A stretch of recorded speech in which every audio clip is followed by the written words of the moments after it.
Welcome to Penrose Learning, where we make understanding easy. You start by securing the rod in a soft-jawed vise and removing the reel.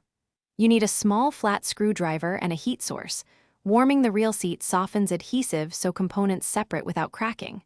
Once done, turn the reel seat counterclockwise and steady the blank with your other hand to prevent twisting. If you hit resistance, stop and reheat. Forcing parts risks gouging the blank. Make sure to protect cork or EVA foam with masking tape before levering to keep finishes intact. You now tackle the handle. If split grips are present, slide them away. If glued, soften the joint with heat and score the epoxy carefully with a thin blade. Once softened, apply steady twisting and pulling. Twist one way while pulling the other to avoid lever damage. For butt caps or end plugs, heat the perimeter evenly and pry with a thin tool from multiple points. You should document each stage with a quick photo and store screws and washers in labeled containers for correct reassembly. You finish by removing the line guides.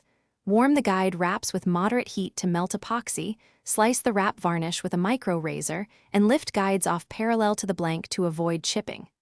Once removed, clean residues with isopropyl alcohol and a soft cloth, and inspect the blank for stress lines or delamination.